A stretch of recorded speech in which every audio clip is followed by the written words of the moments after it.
So this movie is about the ribbon, the introduction to the ribbon. We're going to look at the default workbook name that Excel assigns to a workbook, which is Book 1.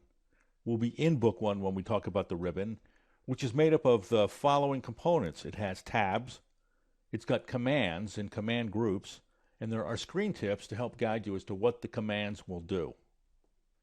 So this is Excel 2013. And the ribbon was introduced back in 2007, and it was back again in 10 and again in 13. It looks a bit different than it used to. It looks sort of unfinished to me compared to what it used to look like. In fact, some time ago, I downloaded a beta version of 2013, and I kind of stupidly thought that they hadn't quite finished it yet. But the reason they did this is because it's a lot easier to work with when you're working with a touch screen. But for me, I like to see it with a bit more graphic definition. So what I'm going to do is go to the Backstage area. We hadn't talked about the Backstage area yet, but click on the File tab if you want to follow this. Go to the Options and go down to Office Theme and change the color from white to dark gray. And that provides some graphic definition and makes the ribbon look a lot more like it used to, like I'm used to seeing it. So we're in the Excel workbook, Book 1. It's the default name that Excel assigns the first workbook that opens up. The second workbook that you would launch, if you did, would be called Book 2 by default, and then Book 3 and so on. Each workbook by default gets one worksheet now. It used to be 3, now it's 1.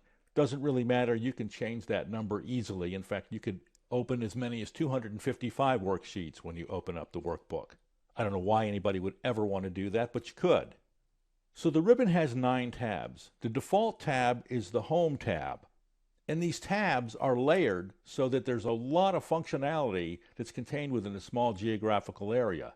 And when I click on, let's say, the Insert tab, I see the options for the Insert tab, and then the Page Layout tab. And I can change the whole functionality of the ribbon by clicking on one of these tabs. I'm going to go back to the Home tab. Within the ribbon itself, on the Home tab, there are groups of commands. In fact, they're called command groups. We have the clipboard group, the font group, the alignment group, and so on. Within each of these groups, there's an array of command buttons that when you click them will have some impact on the data and the content that's in your worksheet. In order to get some idea about what the command buttons will do, you can hover over them and get a screen tip. This will provide you with some context or some information about what this command button will do. And if that's not enough information, you can click on Tell Me More, and then you can input into the search box the name of the command button and see what you can find out there. I'm sure there's all kinds of useful information that you can connect with. And so that's a brief introduction to the ribbon. We looked at the default workbook name, Book 1. We looked at the tab structure of the ribbon and how the ribbon is made up of command groups with commands that will, when clicked, impact and affect the content in your worksheet. And in order to find out what those command buttons will do, you can just hover over them and get a screen tip.